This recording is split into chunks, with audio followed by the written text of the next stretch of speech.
Hello, and welcome to Biohacking with Brittany. I am thrilled that you are listening today. I am your host, Brittany Ford, a registered holistic nutritionist and advanced fertility nutritional practitioner. It's a mouthful. I'm also a podcaster and a content creator, and I'm just really happy that you are listening. This is a really big episode, and it's a big episode because I got so much feedback from this Instagram story that I posted recently. So essentially, I guess we can dive right into it. Essentially, I posted this Instagram story about doing this baking soda test in the morning to assess stomach acid levels. Now, we talk about this on the episode, so we go through exactly how to do it. I'm not going to tell you right now. And I got so many replies. Like, I was shook by how many people out there think they might have issues with stomach acid. Now, most people think they have too much stomach acid, but in reality, you actually have too little. I think it's like 90% have too little. And so it is this easy at-home test that you can do in the morning with baking soda and water and essentially assess your levels. So I was like, oh my gosh, this is so popular. I got so many responses. I have to talk about this on the show and publish this episode earlier, which is what I'm doing for you. So you guys can have all of the answers really, really soon.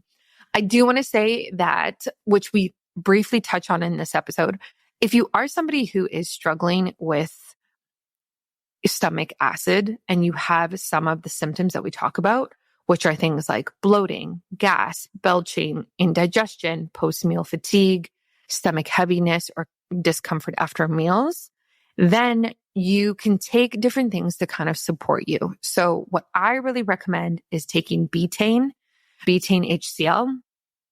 The one that I take is 100% plant-based betaine HCl, and it also has full spectrum digestive enzymes in it. This is the one by Optimizers.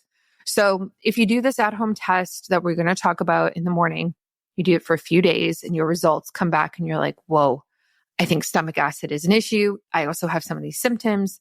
This would be my next step for you, is to try a supplement like this before you try something like a PPI or something, more intense. Like I said, most people actually have too little stomach acid, not too much, which can be confusing because maybe you get that acid reflux or that feeling in your throat that's like acidic-y, but that is actually not indicative of too much stomach acid. So I will link the one that I take from Bioptimizers. This is easily, arguably, in my opinion, the best one out there. They ship everywhere. So they ship in the US and Canada, and they're super easy to use. And I have a discount code with them you can use, which is Biohacking Brittany. It will get you the biggest discount possible. So I really recommend you try that. I usually buy it in like a set of 3, and then I will also give some to my family members because I see the symptoms that my family go through and they're not as healthy as I am. And I just try to help them out and give them some. So it can really, really help with better digestion, gut movement, detoxification, help restore healthy stomach acid levels, which is the most important thing. So I will put that in the show notes so that you have a solution and you're not just kind of like left hanging of, oh, I have low stomach acid. Okay, now what? So I really want you to get healthier. And that's the point of this show. Okay, before we dive into this episode, let's do DM of the week. As always, I keep these people anonymous. If you send me a DM and I find it interesting or funny or cool, or you ask a good question, I will read it. I like doing this because I think that it's interesting. And it's more interesting than doing like some sort of Apple podcast review that no one cares about. So here we go. This person says, hey, Brittany, I just wanted to reach out and say how much I love your podcast, Biohacking with Brittany. Your recent episode on wearable calorie measurements and debunking calorie myths was eye-opening. I've been trying to improve my health and your tips are incredibly helpful. I'm curious, do you have any recommendations for reliable wearable devices? I'd love to hear your thoughts on that. Keep up the amazing work. Oh, that's so sweet. Thank you so much. Thanks for the love. Okay, so yeah, recommendations for reliable wearable devices. I am a Oura Ring girl through and through. I have had my Oura Ring since 2018. That is a lot of data, folks. That is a lot of data on my sleep and on my activity levels and on my heart health. So that is the one that I stick to. My reasoning behind it is that I like that it doesn't have a screen. I don't want a screen. I don't want to be looking down and be notified that I have a text message. I don't want to have another screen in my face. I don't want to be staring at something. I don't want to impact my eye health either. You know what I mean? I stare at screens all day for work. So I don't need another screen. I also chose the Oura Ring in the beginning. I actually won a contest. Let me be real with you. I won a contest. Okay. So my first Oura Ring was given to me, and it was an Instagram contest with Dave Asprey. And it was with Dave Asprey and Oura. And it was like, make a post about sleep, and the top 5 best posts will win an Oura Ring. I was living in New Zealand at the time, and I won one, and they sent it to me in New Zealand. And that is how I got it. And it really actually turned my health around. I'm not kidding. It really did. So Oura Ring for me is through and through, and I will always have an Oura Ring. I don't think I would ever get an Apple Watch. Again, I don't think I need it. I don't want the EMF, the radiation. I don't want the screen. I don't want to be bothered on my wrist. Are you kidding me? I don't like being bothered on my phone. I don't want to be bothered on my wrist. So that is kind of where I'm at. I also think Whoop is great. Whoop would be my second choice for you if you don't like rings or Oura is too expensive or something like that. Whoop is great as well. It doesn't have a face either. It is more of a activity tracker, whereas Oura Ring is more of a sleep tracker. So you have to understand that. Depends what you're looking for. Now they both do both, but Aura's bread and butter is sleep, and you can tell. The metrics are very good. The data, the insights, everything is very, very great for sleep. So that is what I would recommend. And then, I don't know what I would recommend after Whoop. I know there's other rings that have come out now that are like competitors for Oura.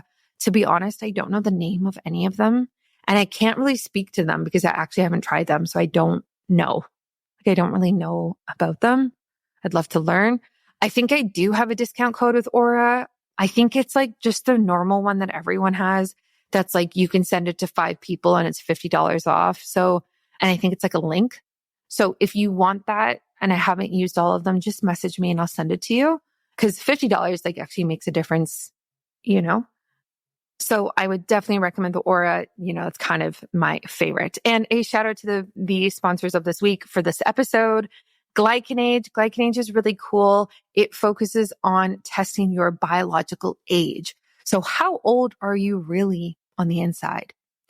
I will be honest, the first time I did this test, it was a lot higher than my chronological age, and it left me very shocked.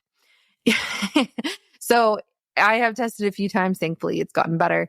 And this is really important because they measure it through glycans, which reflect your inflammation in your body. The nice thing about Glycanage too is like they don't leave you hanging at all. You actually get a consultation with one of their team members after you do the test. So you get your results, they go through the test with you, and they tell you how to improve it, what you can do. And so it's very, very hands-on. I love Glycanage. For everyone out there interested in longevity, cellular health, you got to get tested. You got to look at what's happening on a cellular level for your health.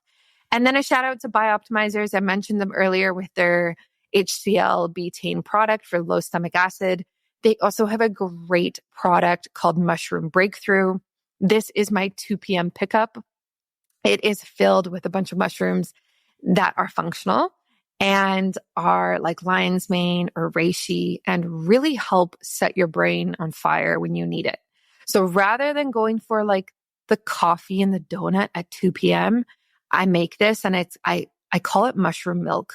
I make it for me and my husband. We have mushroom milk, and it makes me so on it. And I take it during pregnancy. I have no problems with that whatsoever. And it just makes me focus, reduces my procrastination, reduces my memory, my poor memory recall. And so it's one of my favorites. So Bioptimizers, that's their Mushroom Breakthrough. Honestly, if you started taking the HCl breakthrough and the mushroom breakthrough every day, woof, it's a big, like you're doing a lot for your health. Like you're making strides, like you're moving the needle for sure. Okay. Enjoyed this episode. I think you guys are going to get so much out of it. I know so many of you really, really are interested in the root causes of our health, functional medicine, medical gaslighting, which we talk about, PPIs, digestive enzymes, all of these really big topics. This is one of my favorite episodes I've done recently. So please enjoy this, and I will catch you next week for another one. Welcome to Biohacking with Brittany. I am so thankful that you are listening today. We are going to be diving into the world of pharmacies with pharmacist and functional medicine advanced certified practitioner, Jamie Martinez, which I'm super curious about your functional medicine training, actually, and I'm going to ask you about that later. But she has over a decade of experience in retail pharmacy and is passionate about addressing the root cause of health issues. She has been frustrated by seeing patients dismissed by their doctors and has turned to functional medicine as a way to empower people to become healthier, which we love. So today we're going to talk about medical gaslighting, which is super interesting and I definitely have not touched on yet, PPIs and the benefits of digestive enzymes, and just really how to advocate for your health in today's world. So Jamie, welcome to the show. Thank you so much. I'm so happy to be here. Yeah. So can you kind of take us through your journey a little bit from like retail pharmacy to functional medicine and what kind of inspired your transition? Sure. Yeah. So I've been a pharmacist forever. I'm still currently a pharmacist, actually. And basically just seeing people frustrated, seeing people asking me specifically, what is the script that I should tell my doctor in order to get the things that I need? I don't feel like my doctor is listening to me, or me directly suggesting things to them and saying, okay, ask your doctor about this. And people saying, there's no point in asking my doctor about that. They don't believe in that kind of thing. You know, they just basically want to give me a pill and that's it. And then also asking people often, do you know what this pill is for? Or which thing do you need refilled? And people have no idea. They're like, I don't know what anything is for. I have no idea. I take 7 different medications, don't know what the names of any of them are or what they do. I just do whatever my doctor says. You know, so just those situations in particular made me feel like, wow, we need to do a lot more patient education. We're not really allowing people to be involved in the decision-making process of their healthcare. You know, those types of things, really. It just made me want to educate people more. It made me want to help people stay healthier and prevent health problems in the first place, rather than just assigning whatever pill of the moment is available. So yeah, that's how I basically got involved in functional medicine and wanting to kind of be more on the prevention side rather than the treat things once they're broken side. Right. Yeah. No, that makes sense. So when you're working in the retail pharmacy now, like when people come to pick up a prescription or things like that, like, do you low-key educate them on functional medicine, just like when you're talking to them? Yes. Yeah. So honestly, I really don't differentiate between like traditional and functional medicine in my brain. I just do evidence-based medicine. You know what I mean? So wherever the studies, the trials, the research, wherever that takes me, that's what I talk to my patients about. So sometimes that is a more traditional route. A lot of times that's a more functional route. But yeah, I mean, I'm infamous for taking way too long to educate patients, but I just feel that so often people are not getting that education in their doctor's office. People are rushed through visits within like a 15-minute time period. And for people who have more complicated issues, that's just not enough. They need someone to kind of sit down with them and explain exactly what's going on so they can understand the reasoning behind certain things. Just telling someone, eat less, move more, that's not helpful. They need to understand exactly what's going on and, you know, really kind of wrap their brain around the mechanism of action for things, if that makes sense.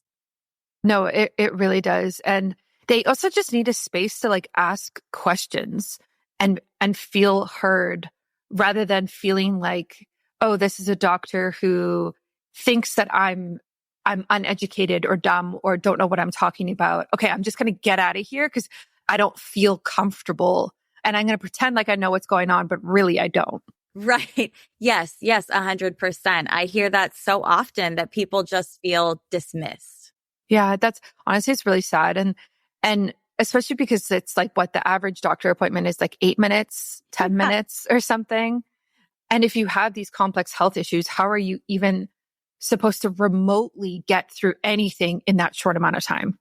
Yeah, that's not even enough time to discuss one issue, in my opinion, unless it's just something really, really easy peasy. But for the vast majority of people, that is not doing them any kind of service, especially if you're going in for an examination, for any type of like exploration. Like, I don't know.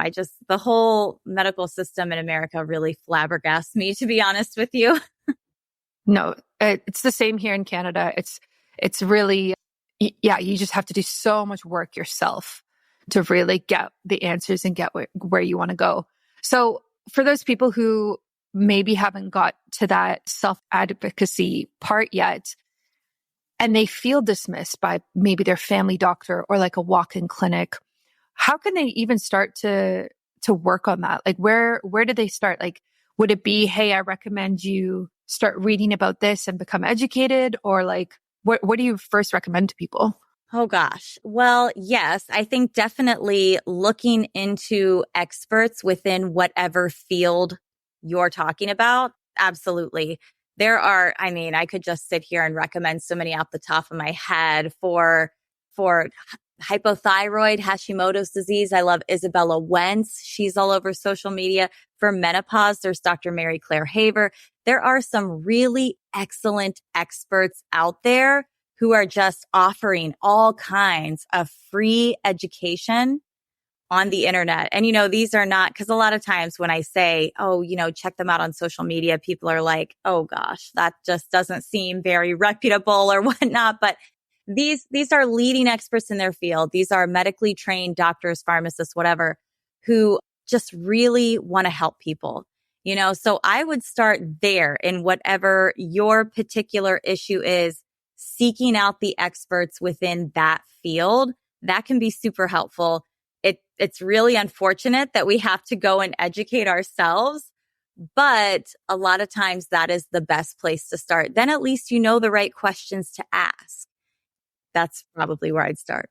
Yeah, I totally agree with that. There are so many online experts for different health topics. And a lot of the time, these individuals specialize solely in that thing. So it'll be like a thyroid expert. And this thyroid expert, like you're talking about, has done all this education. She has a podcast. She has social media. She has a course, right? So there's been so much time to study that one topic that there is like this level of trust there with those types of health experts. That's what I've done when I've had health issues, is like I search out the people who have spent 5-10 years solely focusing on this one issue, because then I'm like, oh, this is like your life. This is your business. You know what you're talking about. And then I just dive deep into their work and like trust what they say. Yeah, absolutely. For sure. And a lot of the time too is like the social media is definitely one aspect of it. But again, they usually see clients. They usually have some sort of book, podcast, course, whatever you can do. So I would really encourage people to start listening and educating yourself through that, so that when you go to this doctor's appointment and your doctor says, hey, your TSH level is this, you actually understand what that means. You know what I mean? You're like, oh, I know what TSH is. TSH. I know what it should be for someone my age, et cetera, et cetera. Yes, 100%. Absolutely. Knowing the right labs to pull, knowing even if you should pull labs, all of these things, it can get so complicated and in the weeds. And these experts, they really break it down so simply and easy and just get you on the right track. Yeah, exactly. And then that just helps you be able to advocate for yourself as a patient, which I think is really important. And I wonder how doctors, maybe you know this, I wonder how doctors react. Like I've had my own experiences, but with more and more people learning and understanding things, like I wonder how these doctors react in these moments when they will say something and the patient will be like, actually, blah, blah, blah, and like counteract what they say. Yes, yes. Well, I think it's actually a wonderful litmus test for if you have a good doctor or not. So there's actually tons of research that shows that the doctors with the best outcomes are often new doctors fresh out of medical school. And I personally believe now, of course, some of that might be because, they know like the more cutting edge research, et cetera. But I also personally in my heart believe that it's because a lot of those doctors fresh out of med school are open to listening. And doctors who have been practicing for a while, some of them are still open to listening and believe their patients and all this. But I think a lot of them get maybe a little set in their ways, a little jaded, much less open to new research, So I just think having a doctor who is open-minded and who believes you is the most important thing. Having a doctor who's really, really smart and graduated in the top of their class just does not mean anything if they don't believe you. And I so often as a pharmacist will even call doctors and basically they're just so dismissive. They're like, oh my gosh, like we know that doesn't happen. Like this patient's full of crap. They're just drug seeking. They don't know what they're talking about. Oh, this lady's just crazy, and it's like, okay, this person took time out of their life to call you to set up an appointment X weeks ahead of time because we all know that you can't get in the next day anywhere. They took time off of work or they took time out of their busy day to go and drive to your location to visit you. They're sitting here in front of you. You're being dismissive. They're doing all of these things, jumping through all of these hoops because they need your help. They have a problem, so why don't you actually just listen to what they're saying and take it at face value. Even if it's unusual, even if you haven't heard it before, just assume that they're telling you the truth and go from there, and some doctors just do that and some doctors just don't. But yeah, if you can come at your doctor with information and they respond with, oh, really? That's interesting. Oh, let me look at that. Okay. I haven't heard that before. That's a good doctor. Right? If you come to your doctor saying, well, actually, I heard this, and they're like, no, don't you worry your pretty little head about that. I'm the expert here. You just take my advice. That is not a doctor who's going to serve you. I don't care how smart they are. I don't care how qualified they are. They don't believe you and they're not here to serve you. So, and I work with all kinds of doctors all the time. And I'll tell you, the ones who just believe their patients, that's the doctor you want, period. Introducing GlycanAge, the ultimate biological age test that helps you discover, measure, and optimize your health. With GlycanAge, understanding your body has never been simpler or more scientific. GlycanAge is more than just a number. It's a comprehensive analysis of your biological age determined by measuring chronic inflammation in your system, a direct result of your lifestyle choices. The test, which is backed by over 30 years of scientific research and validated by over 200,000 tests, gives you insights published in world-renowned medical journals. Getting started is super easy. The at-home test includes everything you need. Simply collect your sample and send it right back. And in just 3 weeks, the lab will analyze your sample and generate a detailed report on your biological age. They don't just stop there, though. Each GlycanAge test includes a free consultation with one of their experts. They'll help you understand your results and suggest lifestyle changes to enhance your health and longevity. GlycanAge is unique. It responds to lifestyle interventions, unlike other aging clocks. Whether it's through caloric restriction or weight loss or any other healthy habit you might bring in, there are studies that show that these beneficial health changes really can make a difference in your glycan aging. Are you ready to take control of your health? You can use my code BiohackingBrittany at checkout for a 15% off discount on your GlycanAge test. Discover your true biological age with GlycanAge and start optimizing your life today. Oh yeah, I couldn't agree more. And I think it's so interesting when you start to learn how the medical world and the pharmaceutical world is a business, and it's often, not always, but often less patient focused and more business focused. Like, being able to sell these drugs and like making this income and whatever it might be.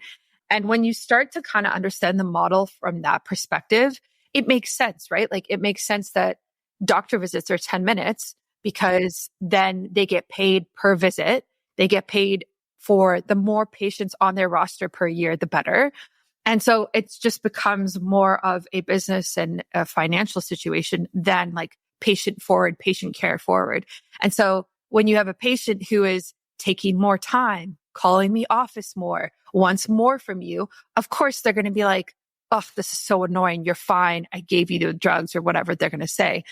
And then that dismissal happens. And so it's just sad that we're at that point. If you think back to like years and years and years ago when there was like home visits from a doctor, like your family doctor, like imagine having a doctor come to your house and be like, oh, how's it going? Like, let's do some checkups. Like, Yeah. it's like, what?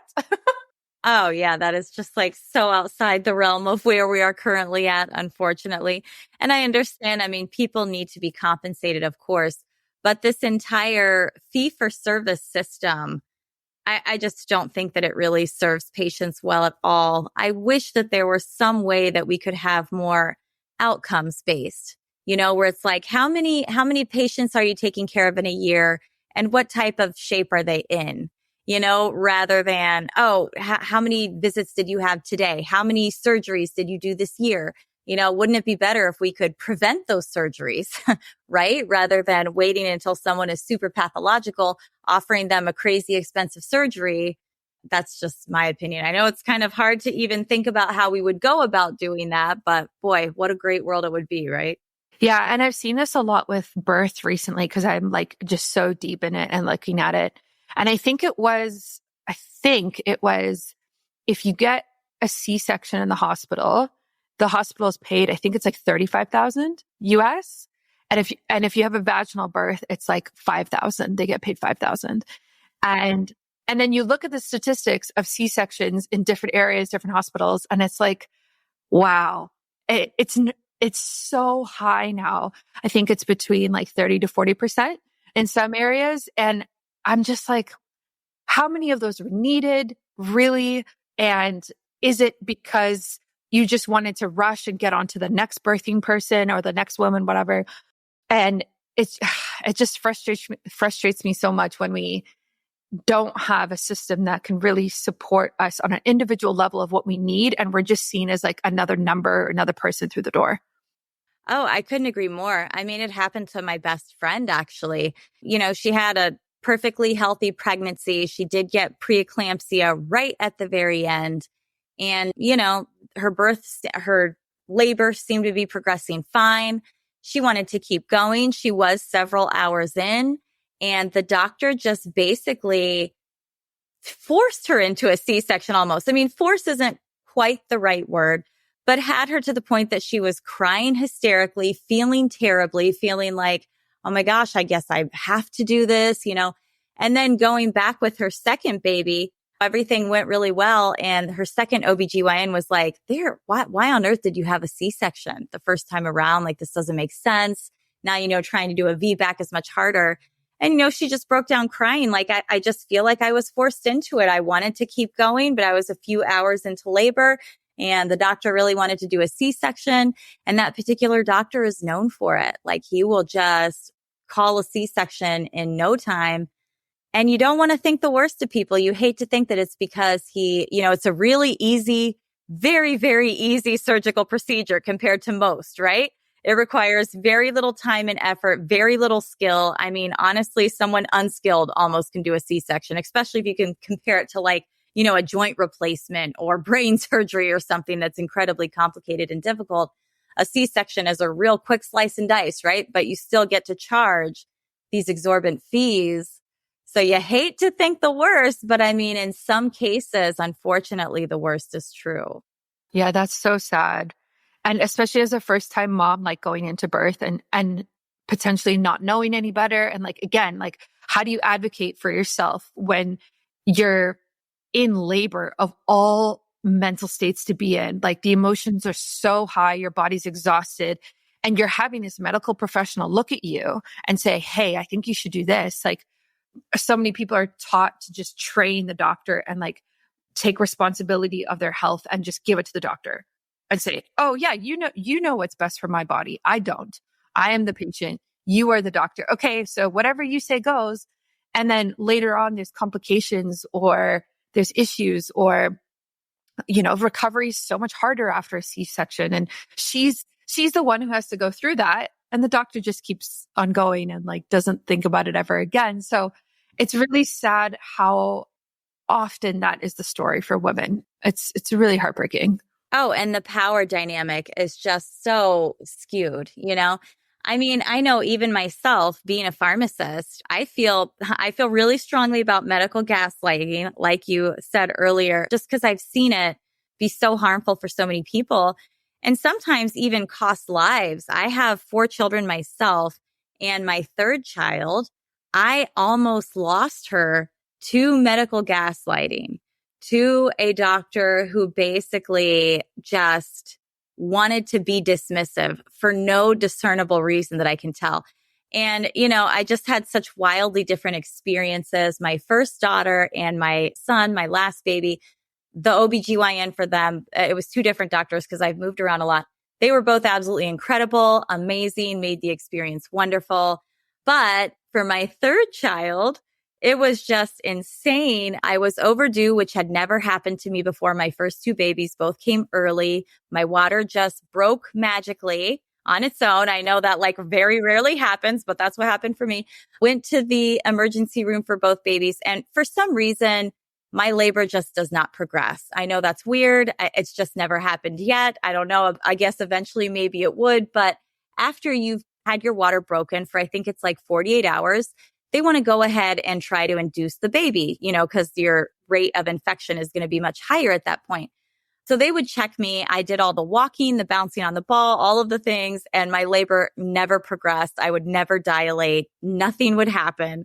So they'd give me a little shot of Pitocin and boom, the baby would be here within 10 minutes. It's crazy how quickly my body responds to Pitocin and how it just doesn't seem to make it on its own. I'm a really weird person, but this was my third go around. I already knew this was kind of the case with me.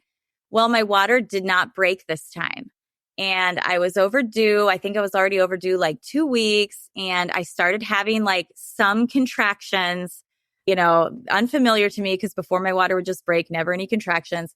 So I'm going in and out of the hospital multiple days. I think I had gone to the emergency room like 6 or 7 times at this point. And the last time I had gone in, and they were Braxton Hicks contractions, that's what I kept getting told and being sent home. But the last time that I went there, the nurse who was checking me in, she already put in an IV and said, they're going to admit you because every time that you're having these contractions, whether they're Braxton Hicks or not, they're not regular, your baby's in distress. Like the heartbeat is dropping, whatever. I was like, oh, okay, thank God. They're finally going to admit me, right?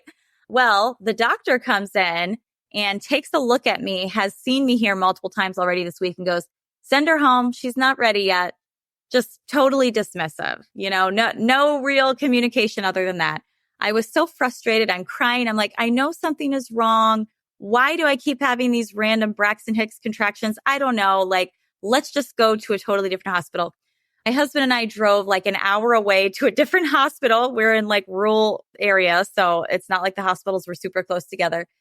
And we just walk in sight unseen to this doctor who's never seen me before. I've had no prenatal care with them. And I'm like, there's something wrong with my baby. My doctor won't listen. Please help me. They immediately, check out the baby, can see that every time I'm having these contractions, the heartbeat is dropping, the baby's in distress. They admit me immediately. And I just tell them, I just say, listen, with my first 2 babies, my labor never progressed. I know I'm not dilated. I just need Pitocin, just give me a little bit of Pitocin and the baby's coming in no time. Please give me an epidural ahead of time because it's really painful. And I know the baby's going to come fast with the Pitocin. So they did. They listened. They gave me the epidural and then the Pitocin. The baby was there 5 minutes later. And the cord was wrapped around her neck 3 times. Yeah. So it was like a teaching hospital. They were doing rounds where they brought in medical students with the pediatrician who goes and checks all the babies afterwards.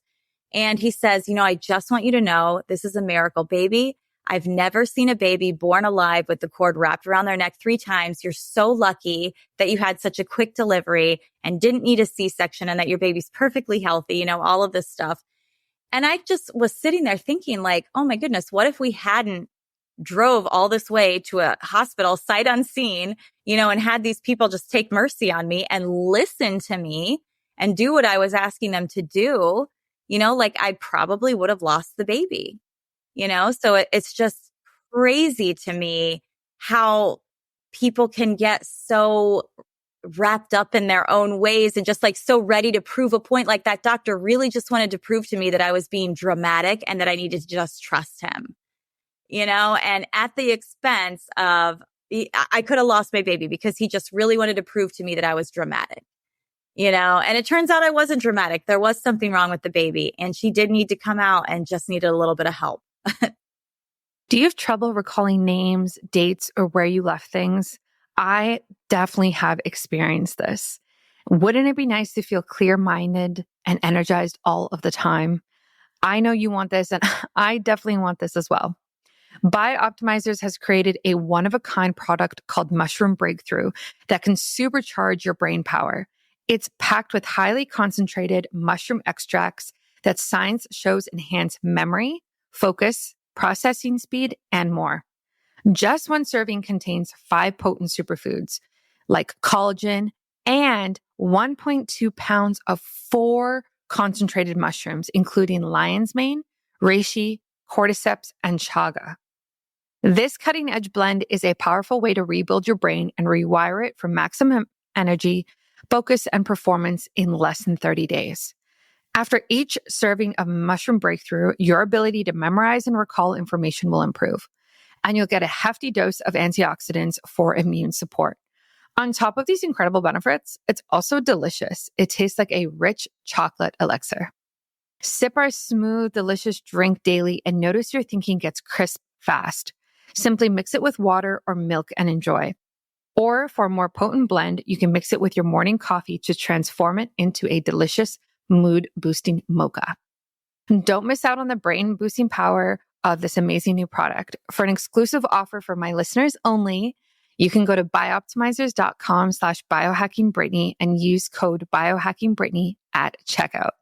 The great thing about Biooptimizers is that you can try it risk-free and you can use their 365-day money-back guarantee. So head over to biooptimizers.com/biohackingbrittany. Try it now to sharpen your edge and reach your potential. I actually think I'm going to go make a cup right after this. Aww. Yeah. And I feel like your intuition was just so on point there, like just screaming at you, like, no, we need to go to a different hospital. Something is happening here, especially because you've had 2 babies before. So you know what I mean? Like this isn't your first rodeo. Like you're like, okay, I've been here. I know what this feels like. I know what this process feels like for me personally. And I think that's so powerful. I actually have a bunch of like pregnant women who listen to my show. So for those women who are, giving birth sometime this year or soon, what would you say to them who are maybe faced with that moment of, okay, do I do what the doctor says? Do I go somewhere else? What do I do? Like, how do you navigate that when you're, in labor or about to be in labor? Oh, it's so hard. A good OBGYN makes all the difference in the world. So I hope that you found one. If you have found a doctor who is sympathetic and listening to you and doing their best to guide you and educate you and comfort you, then you can feel good walking into that birthing room. They're probably going to continue that. Like I said, my first and my last OBGYN were amazing. And just like, I felt so heard and so seen. And with my first baby, I had no idea what I was doing, but they really educated me through the whole process. And I know a lot of people really hate Pitocin, and for good reason. I do think that it's overused in this country in particular, because a lot of times there is just a rush to hurry up and get the baby out. But for some people, it is required. Like in my case, definitely Pitocin was amazingly positive. So, but the doctor explained everything really well and was like, at this point, it's been 48 hours. We're just concerned because you don't have much amniotic fluid left. We got to get things moving here. And it ended up being a great thing. So just see how your doctor is paying attention to you during those visits. If you feel heard, seen, understood, educated, you're probably going to be okay. If you feel dismissed, if you feel rushed, if you feel all of these other things, my goodness, I know it's the hardest thing in the world to try and change OBGYNs partway through a pregnancy. It's like a literal nightmare.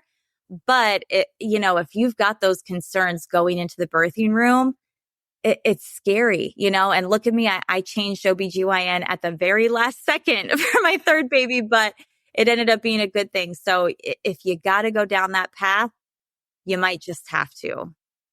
I totally agree with that. I think if during your pregnancy, you're having second thoughts, do it right now. Like the earlier you do it, the better. If you're thinking, oh, this doctor is a little weird, they don't listen to me, whichever way you swing with whatever type of birth that you want, you need a support team that listens to you and reflects your values back to you. Like I have a phenomenal midwife. Like she's the best. She's so good. And I feel so heard and understood every time I talk to her that it's just so, so comforting. And I I just saw her last week. I brought her the latest research. I was looking at this one study. I'm forgetting what it has. I have what it's called. I already have baby brain, and I was talking to her and I brought up this study to her and she's like, oh yeah, I know about that. And she's like, oh, it was pathetic study, blah, blah, blah. And we talked about it. And it was so nice to just be able to bring up a recent research study about, babies being induced at 39 weeks and should you do that, blah, blah, blah. And she knew exactly what I was talking about. And I was like, wow, you're educated. I just love everything about you. And that can be for a midwife, a doula, or a doctor. And I just want people to have someone who's actually in their corner, Yes, 100%. This is such a special time. You do not want to have it ruined by someone who's out to prove a point to the world. This is about you and your baby and your experience. It's not about them. And they should know that. Exactly. And I would argue too, is if you're having second thoughts now, or if you're having cold feet now, imagine how you're going to feel in birth. Imagine, you know what I mean? You're going to have those feelings if they say something, if they look at you weirdly, if they give you attitude, or they don't show up. Just really go for it yourself. That's when you're your most vulnerable. You want to feel safe. Yeah, exactly. I think safe is such a good word for that. You mentioned medical gaslighting. So I would love for you to define this for us, because the world loves to overuse gaslighting now. Right. But how do you define it? Yeah, I don't even know if I heard this somewhere or if I just came up with it one day when I was going on one of my crazy rants on social media out of sheer frustration. But I would just say medical gaslighting is when you tell a doctor, this is what's happening. And they say, no, it's not. and literally that's just what happens sometimes. I think that the video where I clearly remember discussing this is talking about people who have had their gallbladders taken out. And basically a lot of, some people adjust perfectly fine. Your body just seems to adjust no problem to not having an organ, so bodies can be miraculous. But for many people who have their gallbladder removed, this is the start of decades of misery, of horrible digestive symptoms, of explosive diarrhea every single time they put something in their mouth, right? And it has a relatively simple solution. For a lot of people, if you just take a digestive enzyme that has some ox bile in it, it goes away. And I can't tell you how many people I have suggested this to and who have come to me crying, emotional, just you have changed my life. It actually, the first person this happened with was a close friend of mine. I was going through my functional medicine training and I learned about this and I'm like, oh gosh, I could help her because I know she had her gallbladder removed and I know she has explosive diarrhea 24/7. So I suggested this to her. She started it And within 2 weeks, I mean, she was just beside herself. She's like, I can't believe I've suffered for 20 years with this horrible, embarrassing, awful digestive symptoms. And it was really that simple. I just had to take one pill. And it's just crazy because she's like, no doctor ever told me about this. And her whole family has gallbladder issues. Half of them have had their gallbladders removed. She went and asked all of them. No one had been told about this. So then even going a step further, some of them would then start to take the digestive enzymes and would talk to their doctor and be like, I had my gallbladder removed 15, 20 years ago. I've been suffering the whole time. I've been asking doctors about it. And they all say, oh no, your body just adjusts after you have your gallbladder removed. And it's like, but I'm sitting here telling you that I have explosive diarrhea. It very clearly happened after my gallbladder removal. And the doctors are like, no, it didn't. And you can even look at that video on my social media. I think I literally titled it Medical Gaslighting. And there's just hundreds upon hundreds of people saying, me too. I've had this since I had my gallbladder removed. I talked to doctors about it and they said, no, that's not true. It's not happening. That's not related. It's not, how on earth is that possible that doctors can do that? It just blows my mind. That's so true. And it's just so dismissive. And again, it's like, it's everything we've been talking about. It's playing into the power dynamic of you're dumb. You don't know what you're talking about. How can a simple supplement fix this issue or help this issue? Like, no, that's no way. And it's so sad to like hear that you've had an experience where so many people have come to you and have been like, wow, that actually really works. Why am I hearing this from you and not from my doctor, who I'm supposed to be trusting fully with my health? Are there any other places that you've seen a trend of this medical gaslighting happen? Yeah, I would say that is the biggest one off the top of my head. I mean, very frequently I'll just have patients say, I told my doctor this is happening. And they're like, no, that's not it. It's something else. We'll see it a lot of times with women who are just constantly diagnosed with anxiety and depression. I swear it's like anytime a woman has non-specific symptoms that you can't do a simple blood test to prove yes or no, they're going to say anxiety, depression, whether it's menopause, ADHD, some type of chemical imbalance, hypothyroidism. I mean, literally anything under the sun, a physical medical condition is just so often dismissed as, oh, you're just anxious and sad. And it's like, no, I'm anxious and sad because of this medical problem. Like you're putting the cart before the horse here. Yeah. Yeah. It's just so easy to, slap on a diagnosis and then make some sort of recommendation like that. And it's especially with women's health. I mean, I don't know. Maybe it's true for men's health too. Maybe it's because I'm in the world more of women's health. But yeah, I don't know. Do you see that at all? Like, do you feel like medical gaslighting happens more with women? Oh, absolutely. Oh, 100,000%. Yeah, for sure. I mean, I can even tell you as a pharmacist, when we call and try to advocate for a patient, many doctors, and of course, not all of them, I generally tend to gravitate towards female doctors. But then again, my last OBGYN, who was just an absolute miracle worker, was a man. So absolutely, there are wonderful male doctors out there too. But in general, I tend to gravitate towards female doctors. But when we will call and advocate for patients, a lot of times the response is different if we're discussing a man or a woman. And you see this over and over again in the research as well. Like people, we just have these certain biases that we come predisposed with that we need to check ourselves. Doctors are the same way. A lot of times they can't help their biases. They need to be called out. They need to work on these things. But I was just actually doing research on ADHD yesterday, and I came across 2 separate studies where they would take these cases of children, these little case studies, and they would give them to teachers. These are teachers, not doctors, but same basic idea. And the case studies were absolutely identical in every way. They were just word for word identical, except they would change the name at the top of the case study to a little boy name or a little girl name. And when they handed these teachers the exact same case study, but just changed the name, the teachers were more than twice as likely to recommend intervention and strategies to cope, help, manage all of these things if it was a little boy. And if it's a little girl, they were more likely to say, oh, she'll probably be fine. Yeah. Wow. Yeah. So it's just, it's bred into our brains that, you know, little girls are going to be able to handle certain challenges with schooling more than little boys are, and that little boys are going to need more support and help. Right. And same thing goes with medical conditions. We are just inherently tend to think, and Dr. Mary Claire Haver, I mentioned her earlier. I love her. She's a great, great resource when it comes to menopause. She talks about the fact that when she was in med school, she was doing these where they basically are practicing on patients, right? And she was one of the first year med students. So she got stuck with a WW, or a whiny woman, and she's like, the other med students were harassing her like, oh, good luck with that whiny woman.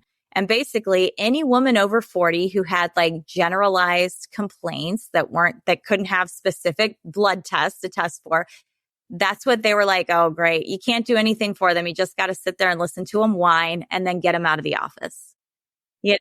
Yeah. And it's like, wow, that's so sad. And she's like, looking back now, I feel terrible because I was dismissive of these people. I was basically trained to be dismissive of these women.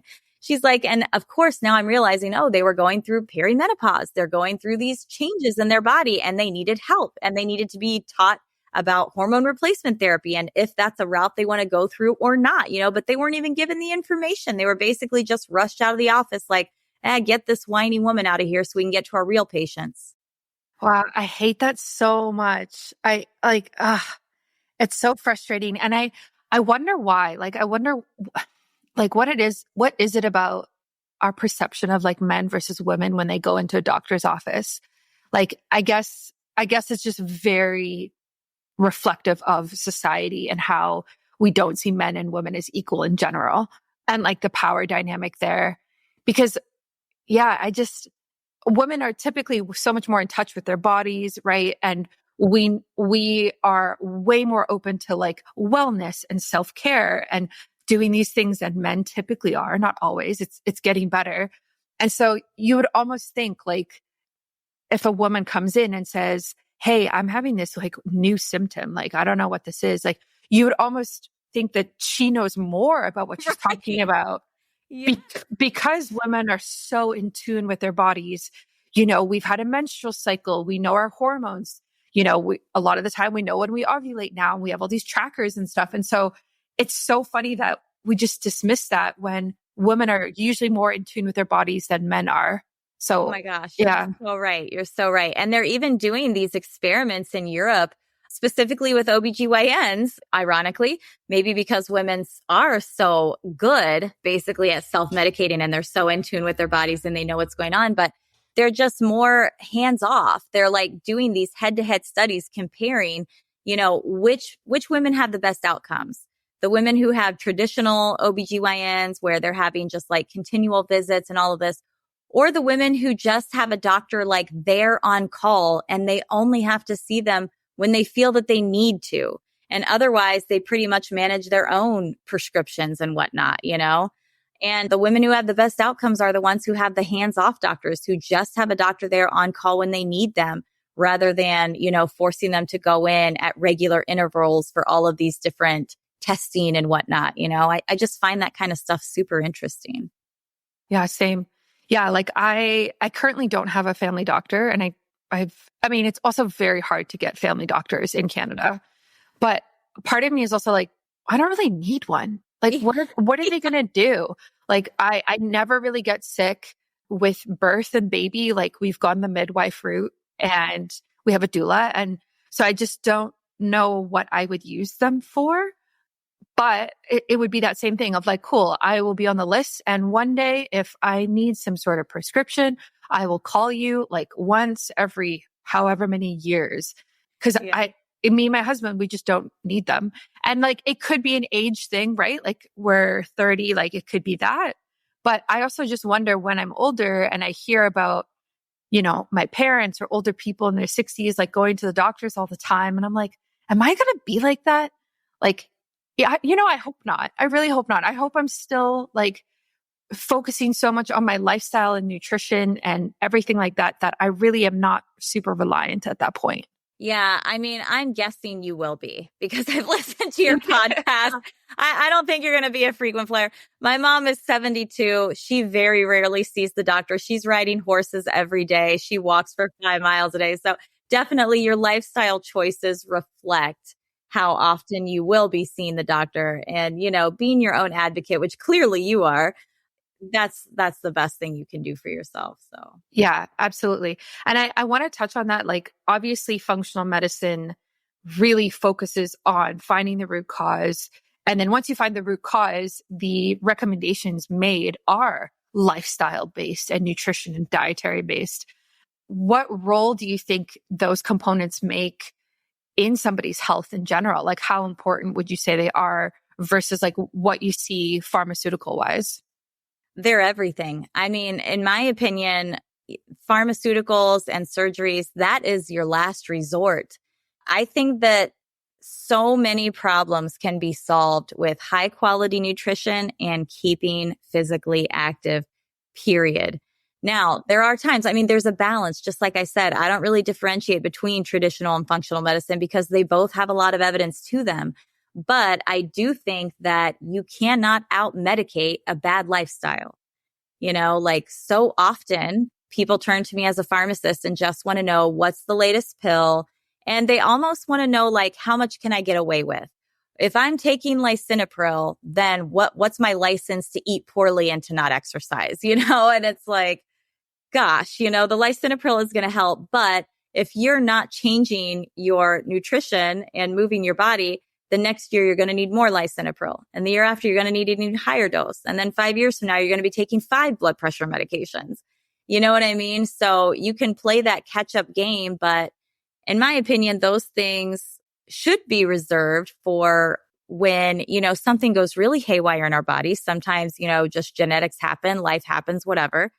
Or for managing more complicated cases, or towards the end of your life. Towards the end of your life, most of us are going to require more medication just because that's the nature of our bodies. Our bodies start to break down. They're not as able to repair themselves. But, when I see someone who's on 5 or 6 medications in their 40s, I just know it's going to be a long road of unhealthiness. And I know that this is probably, now sometimes it's genetic, but it's probably because they're eating the sad modern Western diet and they're too busy to really move their bodies and they're stressed 24/7 and they're just kind of slowly killing themselves, and that medication and those surgeries are going to buy them a little bit more time, but generally it's not going to be super healthy time. If you want those high quality years where you're thriving, then the best way to approach it is from the natural perspective and then just using the medication and the surgery interventions when absolutely required as that last little touch, Yeah, I totally agree. Like, last resort is like, this is what you're going to. How does that play into PPIs, proton pump inhibitors? And can you kind of explain, first of all, what those are for people if they don't know? Yes. Oh, PPIs are the bane of my existence. Okay. So proton pump inhibitors, my greatest nemesis in life. These are basically medications that decrease the production of stomach acid. And great medications that are absolutely required for certain diagnoses. For example, if you've got Barrett's esophagus, don't pay any attention to what I'm about to say. You are required to take a PPI in order to prevent cancer. Super, super important, right? So these medications certainly have their place. I'm not trying to say no one should ever take PPIs. A lot of times I get accused of that. But I do think that probably 90% of people taking PPIs should not be. And that is because generally, most often, believe it or not, heartburn is caused by too little stomach acid or by some type of physical issue, some type of hairpin turn or something within the digestive tract, rather than by too much stomach acid. It's fairly rare that someone actually has a problem with stomach acid overproduction. So how can you tell the difference between if you've got too little or too much stomach acid? Well, talk to your doctor, see if they are willing to actually run tests. 9 times out of 10, if you go to your doctor and say, I've got heartburn, they're going to prescribe a PPI without even running any tests whatsoever. That's really unfortunate. Now, there are things you can do at home to kind of give you an idea, like the baking soda test. This is where you take like a quarter to half a teaspoon of baking soda, mix it in 8 ounces of super cold water first thing in the morning before you eat or drink anything. Drink that down, see how long it takes you to burp. If it takes longer than 2 minutes, you don't have enough stomach acid and you're in trouble. This might be due to a PPI or it might be due to something else. Too little stomach acid just sets you up for poor health.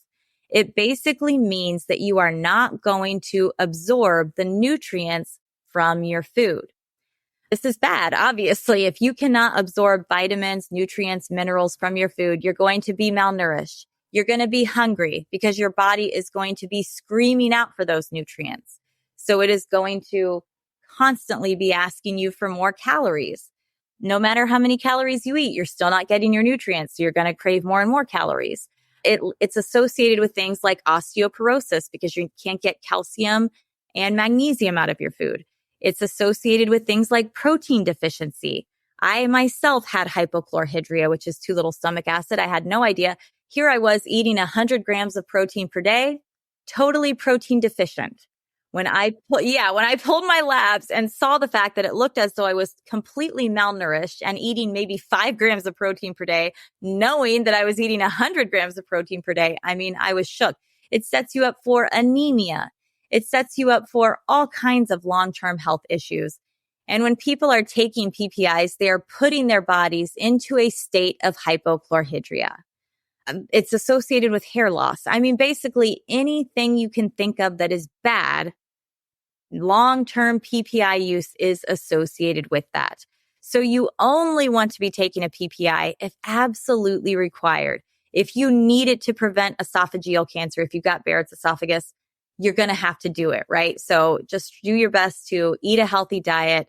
Try to use supplements if required because you're probably going to be chronically low in magnesium and B12, for example. Try to use like the sublingual B12 so it can bypass your digestive tract and get into your bloodstream that way. But other than that, you need to avoid PPIs if at all possible. You are just going to set yourself up for a lifetime of not optimal health and sometimes even sickness. You know what I mean? Yeah, thank you for explaining that. I think that's super helpful to know.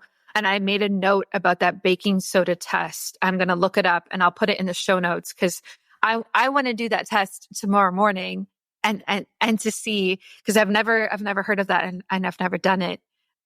You know, I don't really have any symptoms, but I'm still super curious. I had 0 symptoms myself. I had an H. pylori infection. And another thing, H. pylori is associated with hypochlorhydria. You cannot get H. pylori basically unless you have hypochlorhydria. But having H. pylori, that sets you up for ulcers and stomach cancer. So you could have 0 digestive symptoms like myself. I've never had a digestive symptom in my life, right? So I had this hidden H. pylori infection with this hypochlorhydria, just basically not allowing me to absorb nutrients from my food. Had no clue. Just found it out through advanced testing. So yeah, the baking soda test, I think everyone should do it. It's not 100% accurate, but it's going to give you a really good idea. And then at least you can go to your doctor and say, hey, I think I've got hypochlorhydria. Can you help me out? And if you do have hypochlorhydria, it's so easy to take care of. You can just take a little digestive enzyme that has some betaine in it before each meal and boom, problem solved. Yeah, I'm going to actually get my older brother to do this because he's had H. pylori in the past and I've had him on digestive enzymes on and off and it's really helped. And I'm super curious what his test would look like. But you're right. Like there can be issues with your digestion that don't show up, like you don't have symptoms. And it's one of those things that like the earlier you catch, the better, because then you can work on it and it doesn't cascade into something much bigger like stomach cancer that you're talking about. Yes. Let's not wait until we're pathological. Let's be proactive. Yeah, exactly. Is there anything, I mean, I guess I can ask this with the, trend of Ozempic and everything like that you're seeing, that we're all seeing. What are your thoughts on, switching to a medication for dramatic weight loss that people are doing right now? Does your pharmacy give Ozempic or the other ones that are similar to it? Yes, we do dispense those. And so I think that these can be life-changingly positive for people who have struggled with obesity their entire lives and who have tried everything under the sun and it's just not working. You know what I mean? I've seen it be so incredibly helpful for those patients. Now, do I think that this is a good idea for someone who needs to lose like 20 pounds? Of course not. There are much more natural ways to go about this. But, as with any medication, I think that when it's used judiciously in the right people that it was originally intended for, it's a great thing. I've had several patients who have lost a couple 100 pounds on these. And yeah, it's crazy. It's really wild. And just to see them actually in a place of health now where they can be physical, where they never could do that before, that's great. Now, these are not, magic bullets. You do need to be mindful of the fact that you're going to have to do strength training or else you're also going to lose muscle. You need to be mindful of the fact that the food that you do eat, because you're not hungry. When you're on these medications, many people just tell me they're not hungry. So it's kind of freeing in that it allows them to be like, okay, I haven't eaten yet today, so I should eat. I'm not craving anything. I'm not really hungry. So let me just go ahead and pick something nice and healthy like a salad with chicken. Great.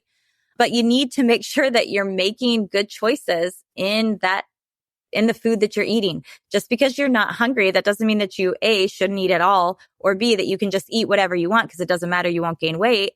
You need to make sure that you're fueling your body with the proper nutrition while you are eating.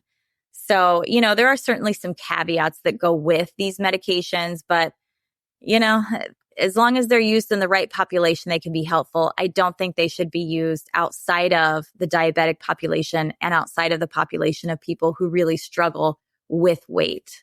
So, yeah, I agree with that. I think it's become so trendy to kind of use these types of things.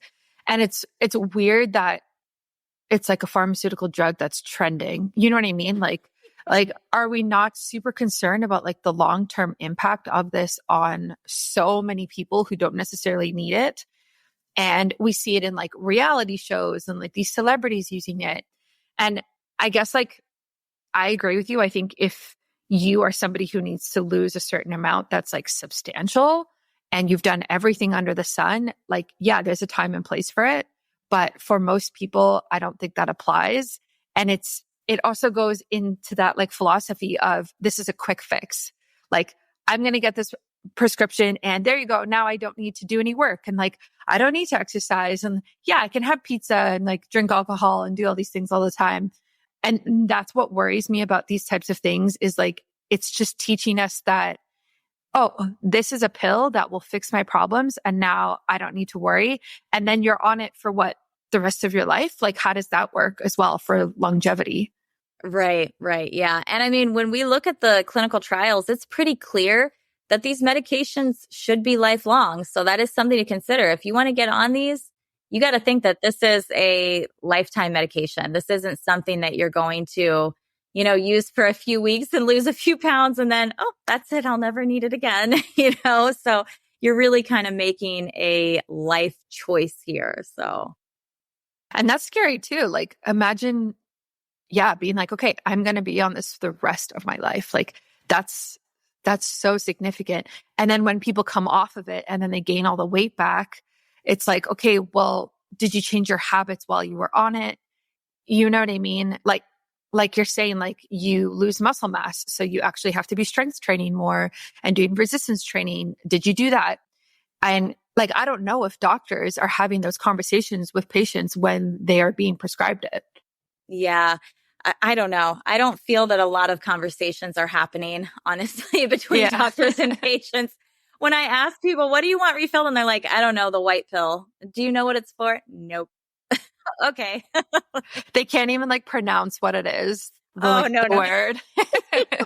Oh, that's one of our favorite things in the pharmacy is like saying, oh, you'll never believe what someone said today. Like, all the way that people pronounce these drug names. I wish I could think of some of them, but it's very entertaining. No hate to anyone who pronounces the drug names wrong. It's just very entertaining. Yeah, absolutely. Awesome.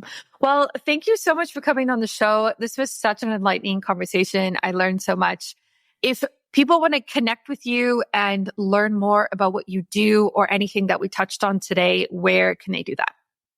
Well, I am all over social media. You name it, I'm on it. I'm Pharmacist Jamie pretty much everywhere. I think on TikTok, I'm your Pharmacist Jamie because Pharmacist Jamie was taken.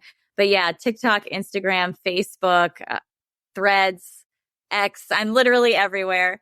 And then, yes. And then I have my own app now as well. If you want to check that out, it's called Pharmacist Jamie's Tips.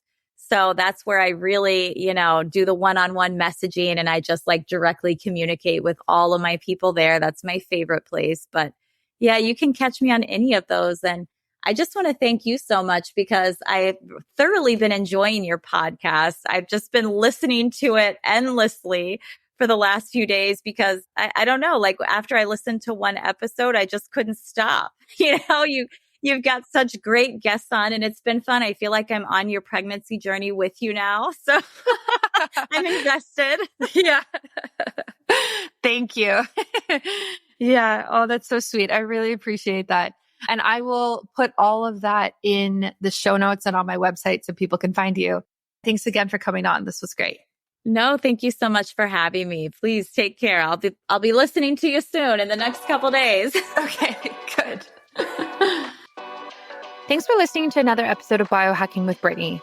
If you're interested in finding the show notes or the sponsors for this episode, you can do so on my website, which is biohackingbrittany.com. Remember to follow me on Instagram where I'm most active. My handle is @biohackingbrittany. And if you're interested in working together and you want to email me directly, you can do that. My email is info@biohackingbrittany.com. And I look forward to hearing from you and having you tune in next week.